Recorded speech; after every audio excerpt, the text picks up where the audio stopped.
Bienvenue à toutes et à tous dans cette nouvelle édition d'information. Tout ce qui s'est passé près de chez vous, mais d'abord l'actu en bref, c'est ce jeudi qu'est versée l'allocation de rentrée scolaire aux familles ayant au moins un enfant scolarisé et âgé de 6 à 18 ans. En France, 2 800 000 familles perçoivent cette aide censée supporter les dépenses de la rentrée qui approche. Entre 367 et 410 euros sont versés aux familles selon l'âge de l'enfant. Une ressource utile, l'an dernier, le panier moyen pour la rentrée d'un élève de 6e était de 192 euros. La rentrée est donc plus que quelques semaines de vacances pour les écoliers. Les étudiants, eux, ont un peu plus de temps, mais cette rentrée sera plus compliquée que les précédentes. D'abord avec l'arrivée de Parcoursup, et puis cette autre réforme qui concerne cette fois les étudiants en psychologie. Elle implique que les sélections pour les Master 2 ne se fassent plus en première année de Master, mais en licence 3. Sauf que les diplômés de Master de l'année passée se retrouvent entre deux. On ne leur a pas demandé de sélectionner leur Master l'an dernier. Beaucoup sont refusés, faute de place. À Lille 3, ce sont des étudiants qui ne trouvent de place nulle part en France pour poursuivre leurs études. Sur Facebook, ces étudiants essayent de se faire entendre, avec notamment un groupe appelé les Oubliés de la Réforme. L'une des administratrices du groupe envisage même d'envoyer une lettre au président de la République Emmanuel Macron pour tenter de trouver une solution. Aubane Le Maire l'a rencontré. J'ai obtenu mon Master 1 là en juillet 2018 avec une mention bien et j'ai postulé dans 10 facultés différentes en France. J'ai eu 9 refus, j'ai encore un dossier en attente à l'université d'Amiens, mais on a été pris nulle part et le souci est que la nouvelle réforme fait qu'il y aura une sélection licence Master 1 mais plus Master 1, Master 2. Ce qui fait que le master se fera en un bloc de 2 ans et plus en 2 années indépendantes. Et du coup, on n'aura certainement plus jamais la possibilité de postuler en master 2 et donc jamais avoir notre diplôme de psychologue.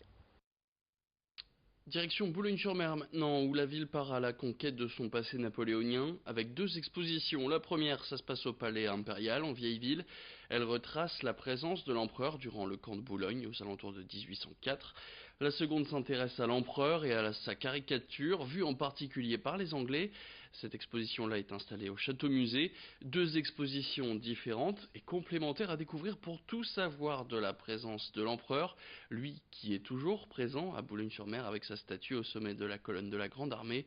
Reportage signé Marine Kijek. Au Palais Impérial, le public est attentif. À chaque pièce, une année retraçant l'épisode du camp de Boulogne, établi entre 1803 et 1805 pour envahir l'Angleterre. Occupé par les batailles sur le continent, Napoléon ne reviendra à Boulogne qu'en 1810 et abandonnera son projet d'invasion en 1811. Uniformes, armes, légion d'honneur, les visiteurs sont plongés dans ce passé boulonnais grâce aux explications de Lucie. Il a dormi ici donc à son retour en 1810 et c'est à ce moment-là aussi que l'hôtel des Androuins a pris le nom de Palais Impérial. Voilà, donc ça avait été gravé sur le fronton à l'époque, on ne le voit plus, ça n'existe plus, mais c'est vraiment à ce moment-là qu'on a appelé l'édifice le Palais Impérial. À la sortie, qu'ils soient passionnés ou novices, les visiteurs sont ravis. En termes de costumes, je ne m'attendais pas à voir autant de costumes appartenant à différents corps de l'armée et c'était intéressant de pouvoir les voir visuellement. Comment reconnaître les officiers, les distinctions, les grades. Non, même sur le camp de Boulogne, pourtant je connaissais bien le camp de Boulogne, mais là j'ai vraiment appris des choses. À quelques centaines de mètres, une autre exposition sur Napoléon. Autre thème moins officiel cette fois, l'empereur et la caricature. Dans les allées, les représentations officielles laissent place aux caricatures anglaises. Une petite taille, un bicorne et une épée démesurément grands, des bottes de 7 lieues, chacun son style, mais toujours la satire. En 1803, on va avoir Little Bonnet. Donc c'est Guilleret qui va l'inventer en lui donnant des attributs. Il va jouer sur sa taille. Little Bonnet, c'est le petit osseux. On va jouer aussi sur les éléments qui vont permettre de le reconnaître. Le bicorne. Parfois, on va lui faire une petite taille. Des attributs napoléoniens dont sont même encore vêtus les hommes politiques français. Napoléon et le Palais Impérial et l'arme à l'œil Napoléon et la caricature. 2 expositions à découvrir jusqu'au 12 novembre. On reste du côté de Boulogne-sur-Mer où 846 logements sont privés de gaz après l'explosion d'un compteur ce jeudi matin dans la nuit.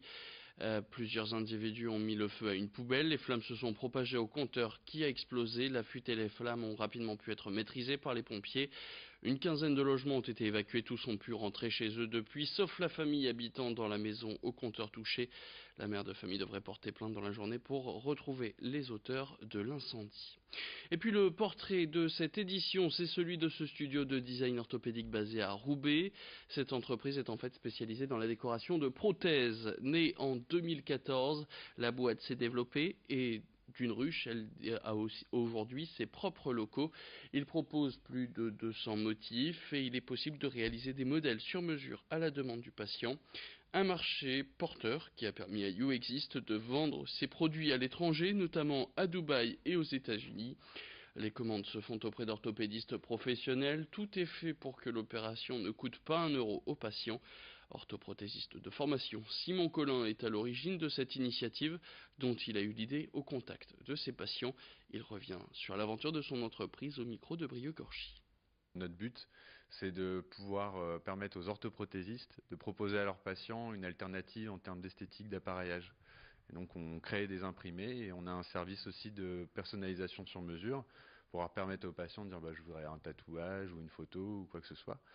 On imprime tout ça sur une matière première compatible à la fabrication de l'appareillage, donc du papier pour tout ce qui est orthèse, du tissu pour tout ce qui est prothèse. C'est envoyé à l'orthoprothésiste et en fait l'orthoprothésiste comme ça peut appliquer en fait un motif original pour son patient. Et c'est la fin de cette édition. Merci à toutes et à tous de l'avoir suivi. Tout de suite, vous retrouvez vos prévisions météo, les bons plans carburant et le retour de l'actu. Ce sera tout à l'heure. Nouveau flash dans le prochain quart d'heure.